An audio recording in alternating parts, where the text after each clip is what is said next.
வணக்கம். Welcome to கதை திரட்டு. இந்த வீடியோவில் நம்ம என்ன கதை கேட்க போகிறோம்னா, எழுத்தாளர் PVR அவர்கள் எழுதிய வானமெல்லாம் ஆசை காற்றாடி கதையின் 6வது பகுதி. நம்ம சேனலை இதுவரைக்கும் சப்ஸ்கிரைப் பண்ணாதவங்க சப்ஸ்கிரைப் பண்ணுங்க. பக்கத்தில் இருக்கிற பெல் ஐகானை கிளிக் பண்ணி ஆல்ங்கிற ஆப்ஷனை ப்ரெஸ் பண்ணுங்க. ஸோ தட் நான் போடுற கதைகளை உடனுக்குடனே நீங்கள் கேட்கலாம். வாங்க கதைக்குள்ளே போகலாம். பிரம்மை பிடித்தவளைப் போல் தங்கம்மா உட்கார்ந்திருக்க பாரதி அலட்சியமாக வெளியேறினாள். டில்லியில் எத்தனையோ மாமியார்களின் கொடுமைகளுக்கு ஆளான பெண்களை அவள் பார்த்திருக்கிறாள். சில மாமியார்கள் மருமகள்களை எரித்து சாம்பலாக்கியதற்காக சிறை சென்றுள்ளதையும் அறிந்திருக்கிறாள். அதே சமயம் சில மருமகள்கள் மாமியாரை ஓட ஓட விரட்டி அடித்திருப்பதையும் கேள்விப்பட்டிருக்கிறாள். ஒரு செய்தித்தாளில் மருமகள் மாமியாரின் கழுத்தை நெரித்து கொல்ல முயன்ற செய்தியையும் படித்திருக்கிறாள். இங்கே வரதட்சணை பிரச்சனை இல்லை, ஏழை பெண் என்கிற காரணம் இல்லை, அழகோ படிப்போ இல்லாத பெண் என்ற எரிச்சலும் இல்லை. ஆனால் மாமியார் எதையோ மனதில் வைத்துக்கொண்டு அவளை வதைக்க பார்க்கிறாள்.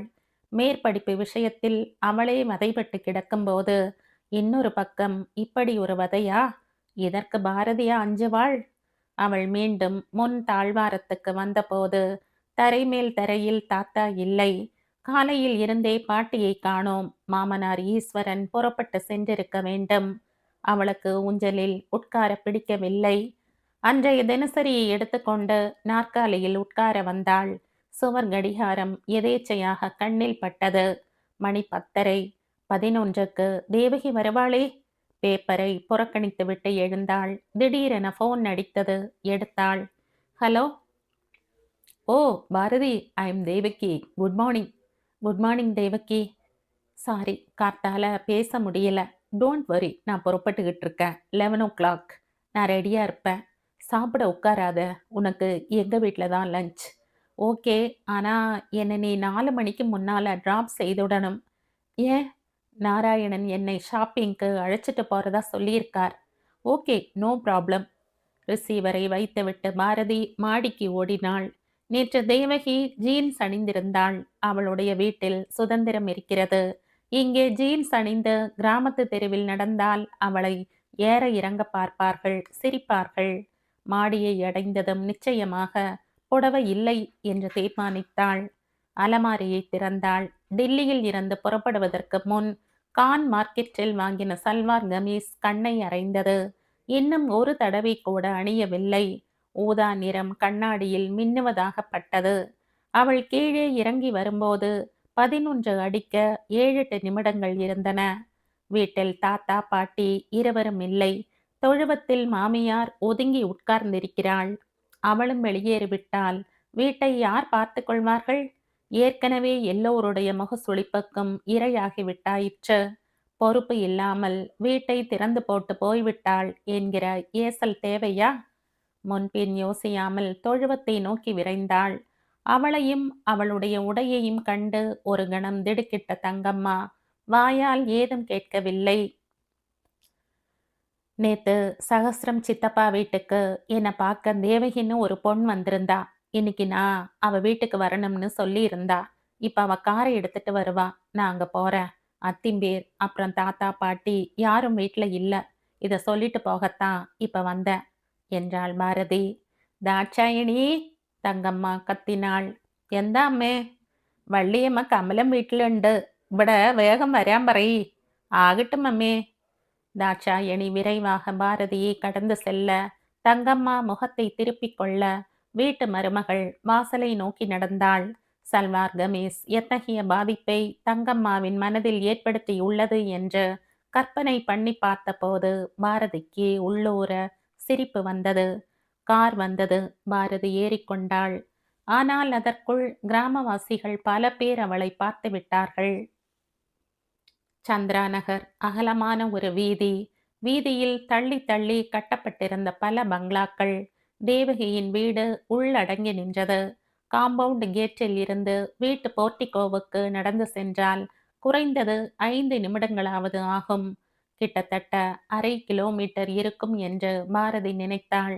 8 அடி அகலமான காங்கிரீட் பாதை வளைந்து வளைந்து சென்றது. இருமருங்கிலும் பூச்செடிகள் பற்பல விதமான பூக்களை சுமந்து ஆரவாரித்தன. வீட்டின் முன்னால் ஒரு சிறு நந்தவனம். புல்தரை வெல்வெட் போல வழவழப்பாக இருந்தது. 4 சிமெண்ட் பெஞ்சுகள் சீராக வைக்கப்பட்டிருந்தன. மாருதியை போர்டிகோவில் நிறுத்திவிட்டு, கமான் பாரதி என்றாள் தேவகி. எல்லாமே பிரமாதமா இருக்கு. பணம் இருந்தா என்ன வேணும்னாலும் செய்துக்கலாம். இப்ப முதல்ல ஜில்லுன்னு கூல் ட்ரிங்க் சாப்பிடுறோம். உனக்கு என்ன பிடிக்கும்? Apple, mango, tomato or lime? ஏதானாலும் ஓகே. எல்லாம் வீட்ல ரெடி பண்ணது. யாரு? அம்மாவா? அம்மாவா? தேவகி சிரித்தாள். பிறகு no mother. I am sorry Devaki, but I am not sorry. Devaki சொல்லும் வார்த்தைகளுக்கு அர்த்தம் புரியாமல் பாரதி விழித்தாள். என்னை பெத்து போட்டுட்டு அம்மா யாரோ ஒருவனோட ஓடி போயிட்டா. அந்த யாரோ ஒருவன் என் அப்பா கிட்ட வேலை பார்த்தவன். Oh my god! ஒரு ஆம்பளை பெண்டாட்டியை விட்டு இன்னொருத்தியோட ஓடி போனா அது நியூஸ் இல்ல பாரதி. ஒரு பொண் புருஷனை விட்டு இன்னொருத்தனோட சொல்லாம கொள்ளாம பணத்தையும் வாரி சுருட்டிக்கிட்டு ஓடுனாதான் நியூஸ். இப்படிப்பட்ட நியூஸ என்னை சுமந்தவ இந்த உலகத்துக்கே கொடுத்திருக்கா. நாம வேற ஏதாவது பேசுவோம் தேவகி. சில உண்மைகள் கசப்பா இருக்குல்ல. எனக்கு 1 வயசு நடக்கிறப்ப அவ போனா. கொஞ்ச நாள் அப்பா இடிஞ்சு போய் என்ன செய்யறதுன்னு தவிச்சார். அப்புறம் நான் ஒருத்தி இருக்கனே, வளர்த்தாகணுமே. அப்புறம் என்ன, யார் யாரோ தந்த பால்ல எல்லாம் வளர்ந்தேன். அப்புறம் கிளாஸ்கோ, அமுல். அப்பா எல்லாத்தையும் மறக்க சில பேர் குடிப்பாங்க. சில பேர் போகப்படாத இடத்துக்கு போய் வெறிய தீர்த்துப்பாங்க. ஆனா எங்க அப்பா வியாபாரத்துல தீவிரமா இறங்கினார். அவருக்கு மதுப்பழக்கம் உண்டுதான். ஏன் நான் கூட ஒயின், ஷாம்பெயின், பீர் எல்லாம் குடிச்சிருக்கேன். நானும் அப்பாவுமா சேர்ந்து உட்கார்ந்தே குடிச்சிருக்கோம். ஆனா அவர் என்னைக்குமே தன் சோகத்தை மறக்க குடிக்கல. இதெல்லாம் இப்ப ஏன் சொல்றேன்னா, நீ என் சிநேகிதியா வருவேன்னு எனக்கு தோன்றது. என் வரலாறு என்னன்னு உனக்கு தெரியணும்னு நினைச்சேன். ஜோஸ், ஓ நீ திசை மாத்திர இல்ல. ஒரு நாயர் பொண்ணா இருந்துகிட்டு எப்படி உன்னால இவ்வளவு நன்னா தமிழ் பேச முடிகிறது? அதான் நேத்தே சொன்னனே கோயம்புத்தூர்ல இருந்திருக்கேன்னு என்ற தேவகி ஃப்ரிட்ஜுக்கு சென்றாள். 2 கண்ணாடி டம்ளருடன் திரும்பி வருகையில், நீ ஹாட் ட்ரிங்க் சாப்பிட்டதுண்டா? 2, 3 வாட்டி பீர் குடிச்சிருக்கேன். அதனோட வாடை பிடிக்கல. மற்ற ஸ்டூடெண்ட்ஸோட பார்ட்டிக்கு போனா நிச்சயமா ஒயினோ பீரோ இருக்கும். உனக்காக சாப்பிடணும்னு தோணி இருக்கா? இல்ல. ஜூஸ் நன்னா இருக்கா? எக்ஸலண்ட். சீசனுக்கு தகுந்தா போல ஜூஸ் தயார் செய்வேன். என்ன தயார் செய்வியா? ஆமா. ஏன்? என்ற தேவகி சிரித்துக்கொண்டே, வீட்ல சமைக்கலாம்னா ஜூஸ் தயார் செய்யக்கூடாதா? என்றாள். சமையலா? நீதான் செய்யறியா? வீட்டை காவல் காக்க எனக்கு தைரியம் பத்தாது. அதனால வாட்ச்மேன் வீடு முழுவதும் பெருக்கி மெழுகி கண்ணாடி ஜன்னல்களை தொடச்சு அவ்வப்போது கர்டன்களை மாத்த என் உடம்புல சக்தி இல்ல. அதனால 2 வேலைக்காரிகள் அவசியம். ஆனா சமையல் ஒருத்திக்கு சமைச்சு போட எதுக்கு ஆள்? சொல்லிவிட்ட தேவகி சிரித்தாள். நீ ஒரு கேரக்டர். நம்மால எதெல்லாம் சாத்தியமோ அதையெல்லாம் நாம தான் செய்துக்கணும். இது நான் என் அப்பா கிட்ட கத்துக்கிட்ட பாடம். அப்பா இங்க வர்றதுண்டா? எப்பவாவது. ஆனா நாள் விட்டு நாள் எங்க இருந்தாலும் ராத்திரி 9 மணிக்கு ஃபோன்ல பேசுவார். ஒரு வாட்டி லண்டன் ஏர்போர்ட்ல இருந்தார். அப்போ நம்ம ஊர்ல ராத்திரி 9 மணி. ஏர்போர்ட்ல இருந்து ஃபோன் பண்ணார். அவரும் ஒரு கேரக்டர். நாம எல்லாருமே கேரக்டர்கள் தான் பாரதி. ஒவ்வொருத்தருட்டையும் ஏதானும் ஒரு தனி அம்சம். அது நல்லதோ கெட்டதோ இருக்கும். உன்கிட்ட கூட ஒரு தனி குணம் இருக்குன்னு எனக்கு படுறது. என்னது? யாரானும் ஏதானும் பேச மனச நோகடிக்கிற மாதிரி பேசினா உனக்கு சுருக்குன்னு கோபம் வந்துரும். கரெக்ட். ஆனா உனக்கு எப்படி தெரிய வந்தது? நேத்து தான் முதல் தடவையா மீட் பண்ணியிருக்கோம். நான் சில வார்த்தைகள் பேசினப்ப திடீர்னு உன் முகம் மாறி போச்சு. என்ன வார்த்தைகள்? பிஹெச்டி பண்ண முடியாதுன்னா எம்ஃபில்லுக்கே போயிருக்கப்படாது. பாதி கிணறு தாண்டுற மாதிரி இருக்குன்ன. உண்மைதான். எனக்கு சுருக்குன்னு தான் பட்டது. பிஹெச்டி பண்ண போறியா என்ன? தீவிரமான ஆசை இருக்கு. அதே தீவிரத்துல எதிர்ப்பும் இருக்கு. நான் செஞ்ச பைத்தியக்காரத்தனம் அவசரப்பட்டு கல்யாணத்துக்கு சம்மதிச்சது தான். ஏன் அதுக்கு முன்னால அப்பா, அம்மா ஆட்சேபிச்சாங்களா?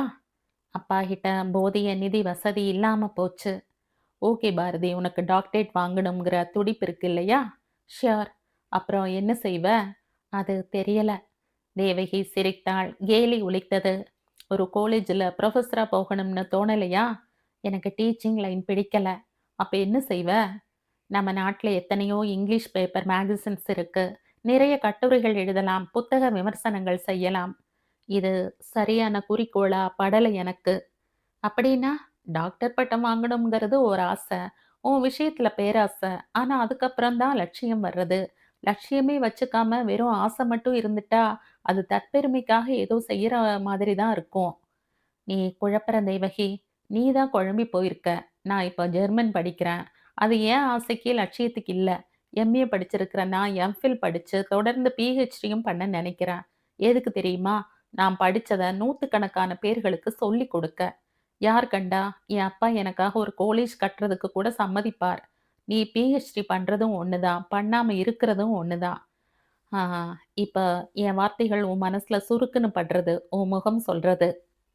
பாரதிக்கு என்ன பதில் சொல்லி சமாளிப்பது என்று தெரியவில்லை. நேத்து உன்னை மீட் பண்ண அப்புறம் நான் சிந்திக்க ஆரம்பிச்சேன். இவள மாதிரி நானும் பாதி கிணறு தாண்டினவளா ஆயிட்டா 2 வருஷம் வேஸ்ட் தானே. எதுக்கு எம்ஃபில் படிக்கணும்? அப்பாவுக்கு ஏற்கனவே ஹார்ட் ட்ரபிள் வந்து அமெரிக்காவுல பைபாஸ் சர்ஜரி நடந்தாச்சு. பாதி படிச்சுட்டு இருக்கிறப்ப அவருக்கு திடீர்னு ஏதானும் நேர்ந்துட்டா அப்புறம் இவ்வளவு பெரிய கம்பெனிய யார் நடத்துவாங்க? இப்படியெல்லாம் சிந்திச்சேன். அப்புறம் இன்னும் முடிவெடுக்கல. எனக்கு உண்மையான லட்சியம் இருக்கு பாரதி. பிஹெச்டி பண்ணி காலேஜ்ல புரொஃபஸரா ஆகணும்னு. ஆனா அதே சமயத்துல இத விட பெரிய லட்சியத்த என் அப்பா என் மடி மேல போடுவாரோங்கிற பயமும் இருக்கு. அப்படி போட்டுட்டா என் தனிப்பட்ட லட்சியத்த மறந்துடுவேன்.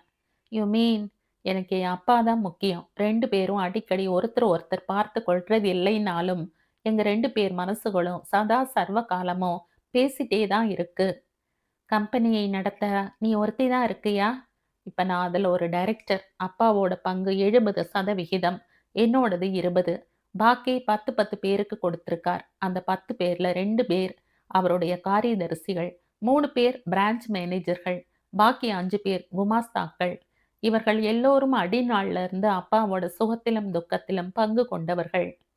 வாய் திறவாமல் பாரதி கேட்டுக்கொண்டு வந்தாள். திடீரென்று தேவகி ஒரு கேள்வி கேட்டாள். உனக்கு பிஹெச்டி பண்ண ஆசை இருக்கு. ஓகே. ஆனா அதுக்கு யார் தடையா இருக்காங்க? என் ஹஸ்பண்ட், என் ஃபாதர் இன் லா. என்ன காரணம்? குடும்பத்துல கால் வச்சதும் படிப்பு காரணமா வெளியேறி 2 வருஷம் இருக்கிறது சரியில்லைன்னு சொல்றாங்க. நான் படிச்சு முடிச்சப்புறம் அதனால எனக்கு மட்டும்தான் பெருமை இருக்குமே தவிர வேற யாருக்கும் அது பிரயோஜனப்படாதுங்கிறார் என் மாமனார். கரெக்டா தானே சொல்லியிருக்கார். ஆனா என்னால இந்த ஊர்ல இந்த கிராமத்துல இருக்க முடியும்னு தோணல. ஏன்? டில்லியில பிறந்து வளர்ந்து டில்லி நாகரிகத்தை அனுபவிச்சவ என்னால எப்படி ஒரு சின்ன இடத்துல அடைஞ்சு கிடக்க முடியும்? இங்கேருந்து பிழைப்புக்காக டில்லி, மெட்ராஸ், பாம்பேன்னெல்லாம் போறாங்களே, அவங்கெல்லாம் அட்ஜஸ்ட் பண்ணிக்கலையா? நீ வேணும்னா டில்லியில பிறந்திருக்கலாம். உன் அப்பா பிழைப்புக்காகத்தானே டில்லி போனார். நீ சொல்றதெல்லாம் சரிதான் தேவகி. ஆனா, இதுல ஆனா, ஆவன்னாவுக்கு இடமே இல்ல பாரதி. ஒரு ஆம்பள பொழைப்புக்காக போய் அட்ஜஸ்ட் பண்ணிக்கிறான். ஆனா நீ வாழ்க்கையில ஒருத்தனுக்கு மனைவியாகி உன் பிழைப்பை நடத்த வந்திருக்க. டில்லியில பழக்கம் ஏற்பட என்ன காரணம்? நீ 4 வீடுகளுக்கு போன, 40 வீடுகளை எட்டிப் பார்த்த. இது சின்ன வயசுல ஆரம்பிச்சது. இப்போ ஒரு புது மனைவியா நீ பொறந்திருக்க. இனிமே நீ தான் மத்தவங்கள பார்த்து, அவங்களோட பழகி, இந்த ஊர உன்னுடையதாக்கிக் கொள்ளணும். உனக்கு கோபம் வரும்படியா சொல்றதுன்னா, நீ இன்னும் உன் மூக்கு நுனியை தாண்டி எதையும் பார்க்கல. பாரதி தளர்ந்து போனாள். உண்மையில் தேவகி மீது கோபம் வரத்தான் செய்தது. ஆனால் அது முட்டாள்தனமான கோபமாகப்பட்டது. இங்க பேசுற தமிழே நாராசமா ஒலிக்கிறது. தேவகி சிரித்தாள். இது தமிழுக்கு மட்டுமல்ல, எல்லா பாஷைகளுக்கும் உண்டு பாரதி. பாலக்காட்டு மலையாளம் வேற, கொல்லம், திருவனந்தபுரம் மலையாளம் வேற. என் ஹிந்தியை எடுத்துக்கொள்ளேன். டில்லியில ஒரு மாதிரி, ராஜஸ்தான்ல ஒரு மாதிரி, பீகார்ல இன்னொரு மாதிரி. இதெல்லாமா உனக்கு உன் வாழ்க்கையில ப்ராப்ளம்? உன் ஹஸ்பண்ட் எப்படி நடத்துறார்? அது முக்கியம். ஒருவரை ஒருவர் சரியா புரிஞ்சுகிட்டா ஒரு ப்ராப்ளமும் இல்ல பாரதி. என் அவஸ்தைய என்னால சரியா சொல்ல முடியல தேவகி. வா சாப்பிட போகலாம். உனக்கு நீயே தான் ப்ராப்ளம். அத நீயே தான் தீர்த்துக்கணும் என்ற தேவகி. ஃப்ரைட் ரைஸ், குர்மா, ஆலு மட்டர், நான், சாலட், சூப் எல்லாம் ஹாட் பாக்ஸ்ல வச்சிருக்கேன். இதெல்லாம் டில்லிய நினைவுபடுத்துறது இல்லையா? என்றாள். ம் என்றாள் பாரதி. இந்த ஊர்ல ஒரு ராஜஸ்தானி ஹோட்டல் இருக்கு. ஒரு நாள் அழைச்சுக்கிட்டு போறேன். புல்கா, சப்ஜி, பேல் பூரி எல்லாம் ஹை கிளாஸா இருக்கும். பாரதி எதுவும் பேசவில்லை. நான் நறுக்கு தெரிஞ்சாப்புல மனசுல பட்டத அப்பட்டமா பேசினது உனக்கு பிடிக்கல இல்லையா பாரதி? நான் எதையோ எதிர்பார்த்து இங்க வந்தேன். எத? உன் எஃப்ஏல பத்தி பேசுவ. நீ மெட்ராஸ் போறதானா, நானும் உன் கூட என் பிஹெச்டிக்கு புறப்படலாம்னு யோசிச்சுட்டு வந்தேன். முதல்ல உனக்கு வாழ்க்கையில என்ன தேவை? என்ன லட்சியம்? இதெல்லாம் தீர்மானம் செய் பாரதி. பாலக்காடு, பள்ளிப்புறம் இதெல்லாம் அற்ப சமாச்சாரங்கள். நம்மை மீறின விஷயங்களா இது? நீ பாதி கிணறு தாண்டியவள்னு சொன்னது தப்போன்னு இப்ப படுறது. தேவகி, நீ என்ன சொல்ற? நீ கிணத்துக்குள்ளேயே இருக்கிற தவளை. கோவிச்சுக்காத. உன்னை எனக்கு ஏனோ ரொம்ப பிடிச்சிருக்கு. அதான் உரிமையோட பேசுறேன். சாப்பாடு முடிந்தது. 2:30 மணிக்கு வீட்டை விட்டு கார் புறப்பட்டது. பள்ளிப்புறத்தை நோக்கி வண்டி செல்லாமல் பாரதிக்கு தெரியாத ஒரு பாதையில் கார் ஓடி ஒரு வீட்டின் முன் நின்றது.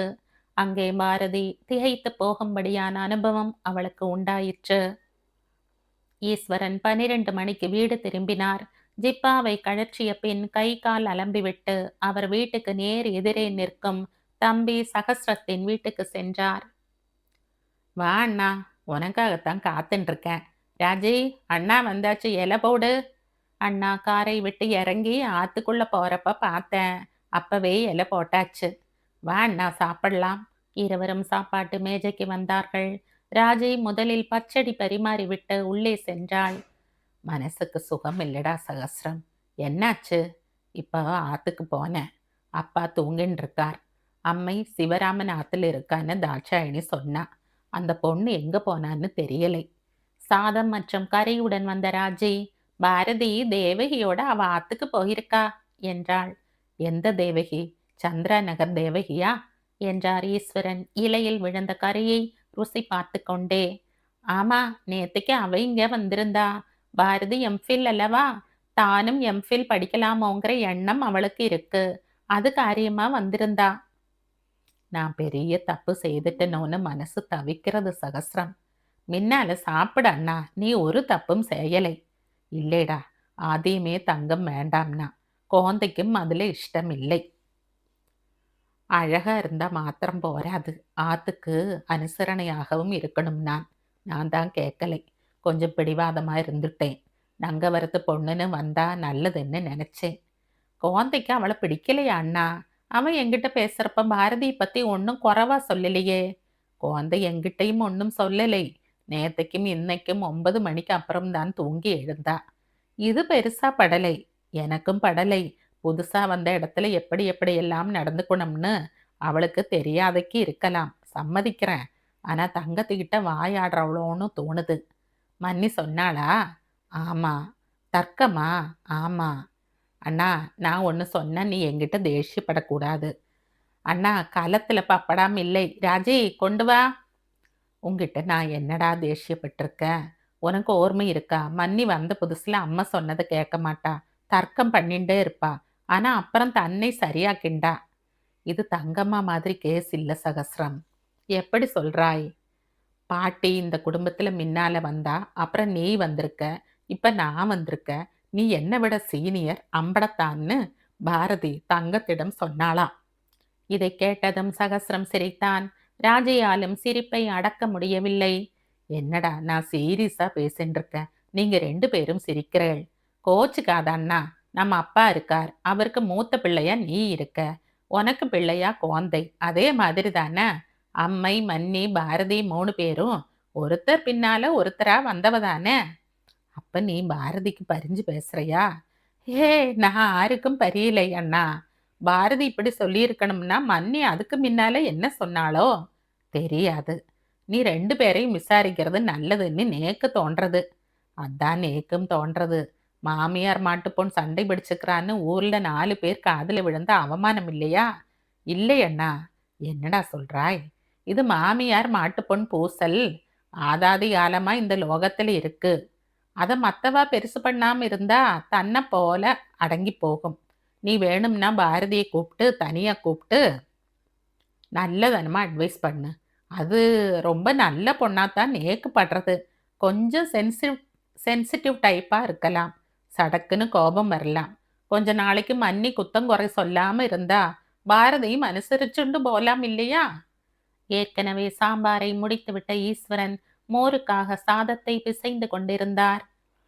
இது மாத்திரமல்ல என்னோட வரி. பிஹெச்டியா என்றான் சகஸ்ரம். நோக்கு எப்படியடா தெரியும்? இந்த ஊருக்குள்ள அவ கால் வச்ச நாள்ல இருந்து ஆரிட்ட அவ அதிகமா பேசிட்டு இருக்கான்னு நினைக்கிறாய்? மவுலியும் சுசீலாவும் இந்த ஆத்துல தானே இறங்கினா. அதுல இருந்து நேத்தை வரை அவ இங்க 2 மணிக்கூறாவது எங்க கிட்ட பேசிட்டு இருப்பாள். மவுலியும் சுசீலாவும் தான் அவ மேற்படிப்புக்கு குறுக்கே வந்தாளாம். இந்த பிஹெச்டி பத்தி என்கிட்ட அவ பேசினா என்றார் ஈஸ்வரன். என்ன சொன்னா? படிக்கணுமாம். நீ என்ன சொன்னாய்? கழியாதுன்னு சொன்னேன். கோவிச்சுண்டு சொன்னியா?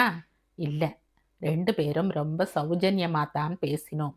என்னை அவள் மாமனார் ஸ்தானத்தில் வச்சும் பேசலை. அத்தை ஆம்படையாங்கிற இடத்துல வச்சு பேசினா. நானும் சொன்னேன் பிஹெச்டி அவசியம் இல்லைன்னு. இந்த பாலக்காட்டிலேயே படிச்சு முடிக்கிற படிப்புனா நான் சரின்னு சொல்லியிருப்பேன். மதராசிக்கு போய் படிக்கின்ற படிப்பு எப்படி வீட்டுக்கு புதுசா வந்த மாட்டு பெண் ஆம்படையான விட்டு 2 வருஷத்துக்கு வெளியூர்ல இருக்கலாம்? குழந்தைக்கு இஷ்டமில்லை என்றான் சகஸ்ரம். நோக்கு எப்படியடா தெரியும்? நேத்தைக்கு களத்துக்கு போறதுக்கு முன்னாலே இங்க வந்திருந்தான். அப்ப சொன்னான். அவளை எப்படி நல்ல வழிக்கு கொண்டு வர்றதுன்னு தான் தெரியல. பிஹெச்டி தான் நல்ல வழின்னு அவ சொப்பனம் கண்டுட்டு இருக்கா அண்ணா. இப்ப என்ன செய்யறது? ஒரே ஒரு வழி இருக்கு. என்னடா அது? அவ வழியிலேயே கொஞ்ச தூரம் போலாம். மனச மாத்திண்ட மாதிரி நீ நடந்துக்கோ. மதராசி வரைக்கும் போயிட்டு வரட்டும். மெட்ராஸ் யூனிவர்சிட்டியின் அத்தனை வேகம் பிஹெச்டிக்கு சான்ஸ் கிடைக்கும்னு நேக்கு தோணலை. எப்படி சொல்றாய்? வருஷா வருஷம் குறைஞ்சது 20 பேராவது எம்பில் பாஸ் ஆறா. அதுல 10 பேராவது பிஹெச்டிக்கு ட்ரை பண்ணுவா. இவாளை தவிர போன கொல்லம் அதுக்கு மின்னாலத்து கொல்லத்தில் ட்ரை பண்ணி கிடைக்காதவாளும் இந்த கொல்லம் ட்ரை பண்ணுவா. செலெக்ஷன்ல பாலிடிக்ஸ் நிறைய உண்டு. இன்னும் ஒன்று, மெட்ராஸ் யூனிவர்சிட்டியில் இன்னைக்கெல்லாம் இருந்தா 3-4 ப்ரொஃபஸர்களும் 4-5 ரீடர்னும் தான் இருப்பா. ஒரு ப்ரொஃபஸர் ஒரு கேண்டிடேட்டை தான் எடுத்துப்பேன். இப்படி இருக்கிறச்ச நம்ம பாரதிய ஒருத்தன் எடுத்துப்பேன்னு என்ன நிச்சயம்? அப்போ இவ அப்ளை பண்ணாலும் கிடைக்க சான்ஸ் இல்லைன்னு சொல்றாய் அல்லவா சகஸ்ரம்? டெல்லினா அப்படி சொல்ல மாட்டேன், மெட்ராஸ்னா சொல்ல முடியும். எத்தனை எம்ஃபில் படிச்ச அசிஸ்டன்ட் ப்ரொஃபஸராக தவிக்கிறா தெரியுமா அண்ணா? இவ டெல்லி யூனிவர்சிட்டி, மெட்ராஸ் யூனிவர்சிட்டி இவ்வளோ அத்தனை வேகத்தில் சீண்டாது. அப்ப என்ன சொல்றாய்? முன்னாலே எழுந்து கை அலம்பு. உண்ட இடத்துல உக்காந்தா கண்ட இடத்துல கரிப்பா. 2 பேரும் எழுந்தார்கள். ராஜி, அவரைக்காய் தோரன் ரொம்ப நன்னா இருந்தது. சாம்பார்ல தான் கொஞ்சம் புளி தலை நீட்டித்தோன்னு தோணித்து. எனக்கே புளிய கரைக்கிறப்ப தோணித்து. புது புளியாச்சா? கணக்கு சரியா தெரியலை. அண்ணாவும் தம்பியும் கூடத்தில் இருந்து முன் தாழ்வாரத்துக்கு வந்தார்கள். அப்ப என்ன சொல்றாய்? அவளை அப்ளிகேஷன் பாரத்துக்கு எழுதி போட சொல்லு. அது வர்றதுக்கு தீர்ச்சியா 2-3 ஆഴ്ചயாவது ஆகும். லயோலாவில் உங்க கூட படிச்சானே அனந்த கிருஷ்ணன், அவனுக்கு நான் இன்னைக்கே ஃபோன் பண்ணி விசாரிக்க சொல்றேன். எந்த அனந்த கிருஷ்ணன்? சேரிபுரம் அனந்த கிருஷ்ணனா? அவன்தான். இப்ப என்ன செய்யறான்? அவன் பாம்பேல இருக்கலையோ? 2 வருஷமா மதராசியில தான் இருக்கான். இந்தியன் பேங்க்ல டெபுட்டி ஜெனரல் மேனேஜரா இருக்கான். நல்ல இன்ஃப்ளூயன்ஸ் உண்டு. உண்டு. அவன் மூலமா பாரதிக்கு சீட் கிடைக்காதைக்கு பார்த்துக்கிறேன். சீட்டு வாங்கறதுக்கு தான் சிபாரிசுக்கு போவா. நாம என்னடான்னா, இப்ப காரியம் பெருசா வீரியம் பெருசா அண்ணா? நாம இப்படி செய்யறது சரியா சகஸ்ரம்? நீ உன் பிஸ்னஸ்ல ஹரிச்சந்திரனா இருக்கையோ?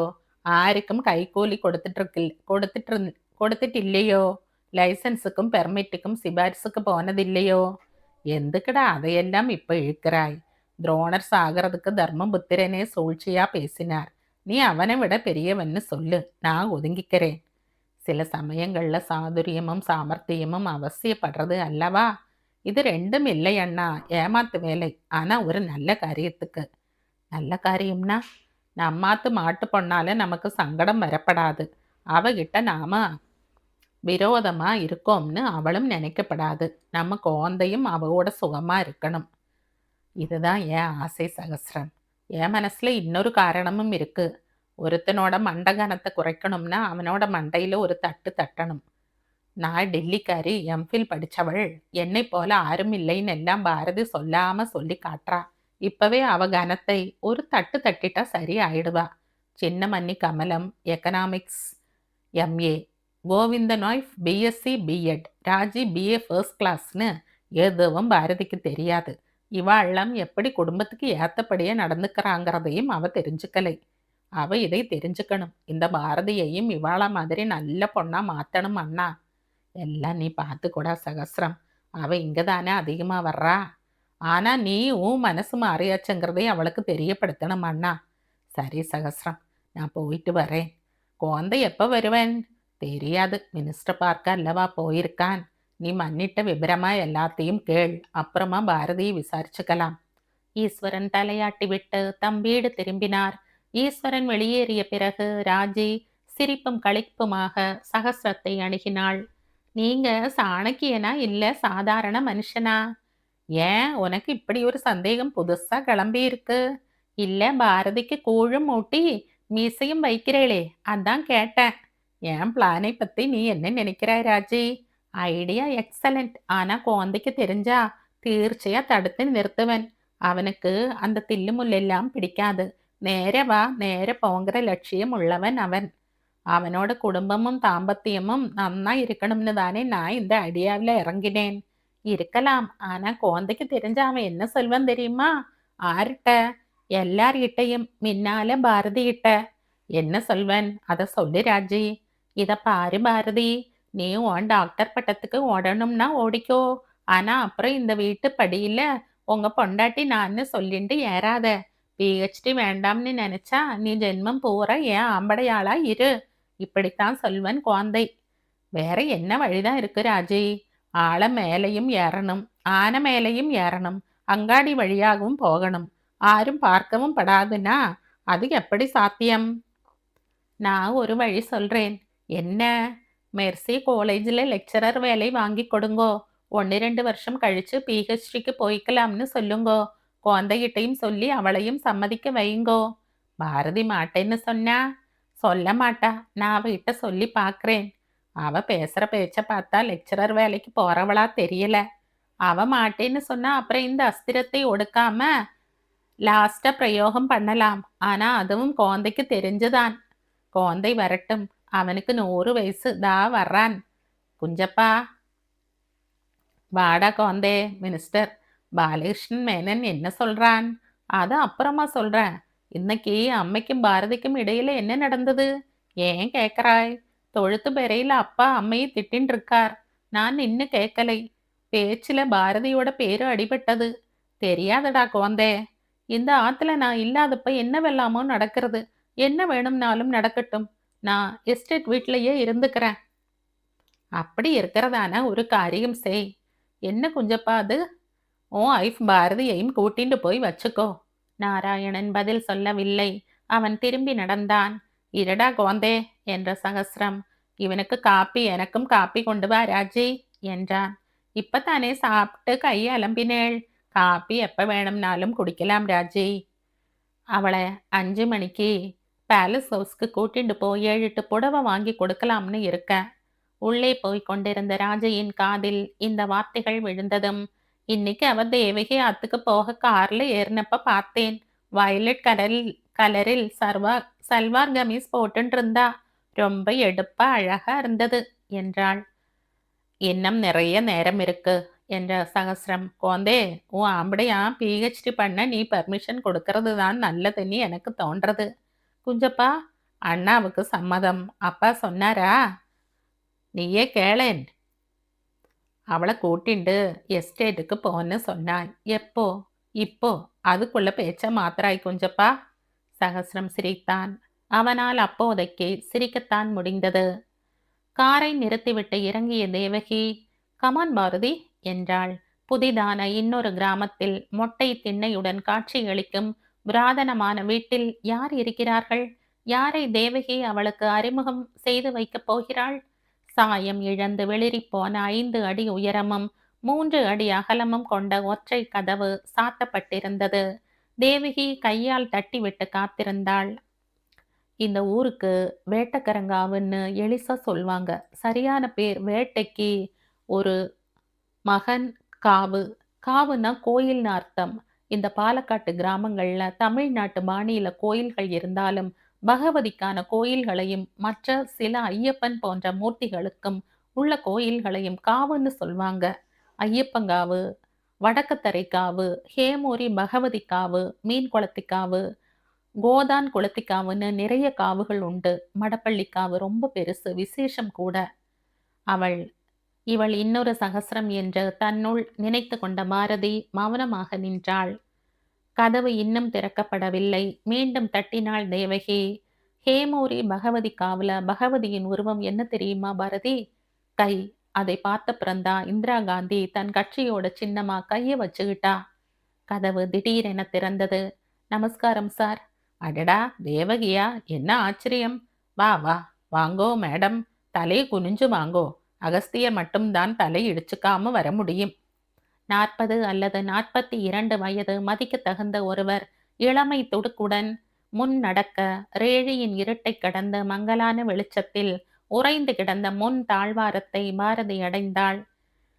தோ வரன் தேவகி, சொன்னவர் உடனே போனார்.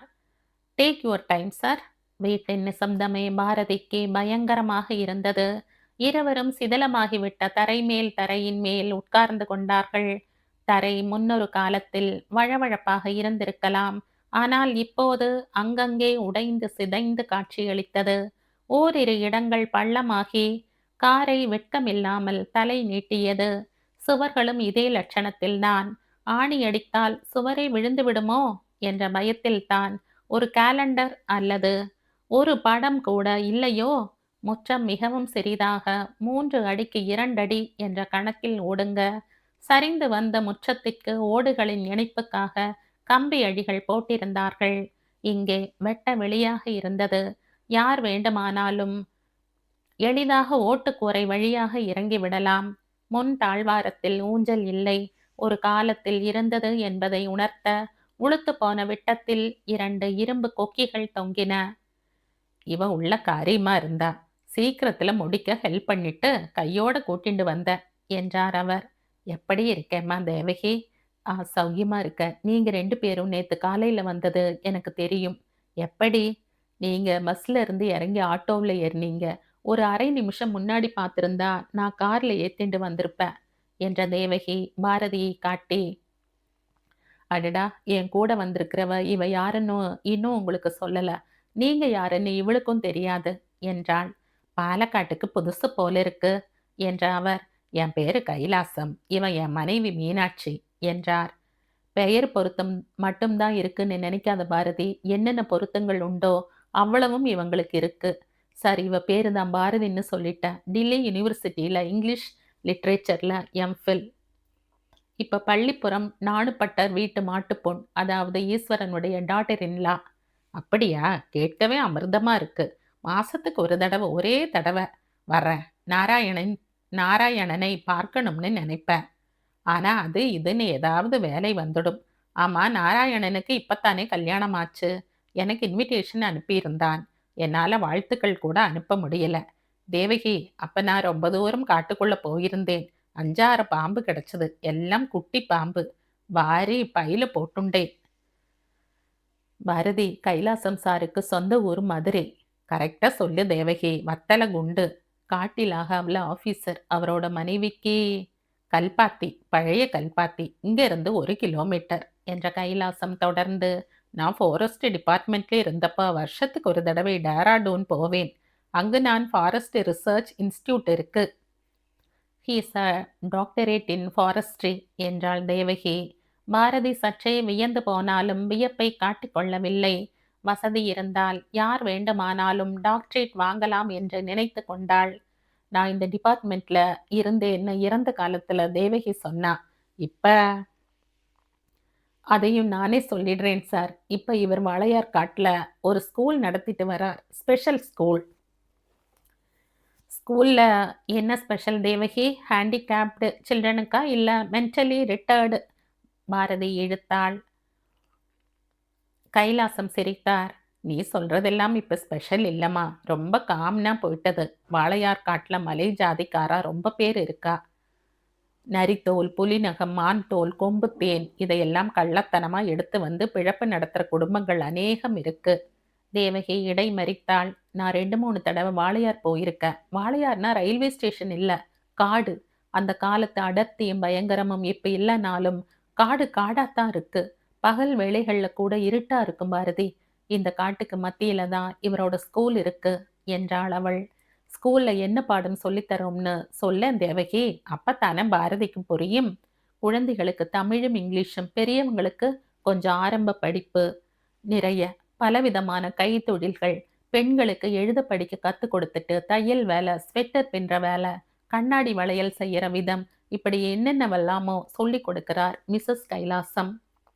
சொல்லப்போனா நான் ஆரம்பிச்சேன், இவ உக்கிரமா நடத்துறா. உங்க குழந்தைகள் என்றாள் பாரதி. கைலாசம் சிரித்தார். காட்டுவாசிகள் அண்ணன், தம்பி, அக்கா, தங்கைகள்னா அவங்க குழந்தைகளும் எங்க குழந்தைகள் தானே என்றார் அவர். எத்தனை நாளா இந்த ஸ்கூல் நடக்கிறது என்றாள் பாரதி. எத்தனை வருஷமான்னு கேட்டிருக்கலாம். சரி, நாள் கணக்கிலேயே சொல்றேன். 3285 நாளா. 365ஆல வகுத்துக்கோ. ஏன் அவள திண்டாட வைக்கிறீங்க? 9 வருஷமா பாரதி? அப்போ நீங்க சர்வீஸ விட்டு 9 வருஷமாச்சா? சர்வீஸ்ல இருக்கிறப்பவே ஆரம்பிச்சேன் பாரதி. அதுல இருந்து தான் தலைவலி ஆரம்பிச்சது.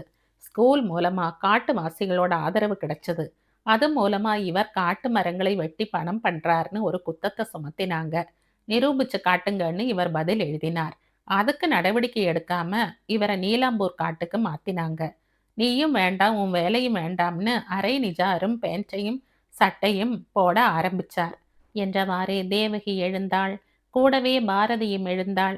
இருமா தேவகி, 2 பேருக்கும் குடிக்க மோர் கொண்டு வரேன் என்று சொல்லி மீனாட்சி உள்ளே சென்றாள். அப்படியே ஒரு பாட்டில் தேனும் கொண்டா மீனாட்சி. காட்டுத் தேன். உன் மாமனார் ஈஸ்வரன் என்கிட்ட அடிக்கடி சொல்லி வைப்பார். ஒரு பாட்டிலுக்கு 500 ரூபா கொடுப்பார். இந்த தேவகியோட அப்பா மாசா மாசம் 2000 ரூபா அனுப்புறார். தேன் அவ்வளவு காஸ்ட்லியா? இவங்கள மாதிரி இன்னும் சில பேர் இருக்காங்க. ஹாஜி மொய்தீன் வருஷத்துக்கு 10,000 தர்றார். கேளுண்ணி 5,000. இப்ப ஸ்கூலுக்கு கட்டடமே இருக்கு 20. தையல் மிஷின் கட்டடமே இருக்கு 20 தையல் மிஷின். நாங்க 20 பைசாவுக்கு பண்ற பம்பரத்தை கோயம்புத்தூர்ல 1 ரூபாய்க்கு விற்கிறாங்க. மோர் வந்தது. நாங்க காஃபி டீ சாப்பிட்றதில்ல, அதான் மோர் என்றார் கைலாசம். எப்ப காடு திரும்புறீங்க என்று தேவகி கேட்டாள். நாளைக்கு ஃபர்ஸ்ட் பஸ்ல. அப்ப நாங்க வரோம். இந்தாங்க தேனுக்கு காசு என்ற தேவகி கைப்பையில் இருந்து 3 100 ரூபாய் நோட்டுகளை எடுத்து நீட்டினாள். மீனாட்சி, வாங்கி குறிச்சுக்க, ரசீதை அப்புறமா அனுப்பலாம் என்றார் கைலாசம். பாரதியும் தேவகியும் வாசலை நோக்கி நடக்க தம்பதியர் பின் தொடர்ந்தார்கள். போயிட்டு வரேன் சார், போயிட்டு வர மிஸ்ஸஸ் மீனாட்சி என்ற தேவகி மீண்டும் விடை பெற்று கொண்டு கார் அருகே செல்ல கைலாசம், ஒரு தடவை பாரதியையும் அழைச்சிட்டு ஸ்கூலுக்கு வாயேன் என்றார். நான் வரேன், ஆனா பாரதியை பத்தி எனக்கு தெரியாது. அவ பிஹெச்டி படிக்க மெட்ராஸ் போக காத்துக்கிட்டு இருக்கா. கைலாசம் சிரித்தார். இந்த கதையின் தொடர்ச்சியை அடுத்த பதிவில் கேட்கலாம். நன்றி.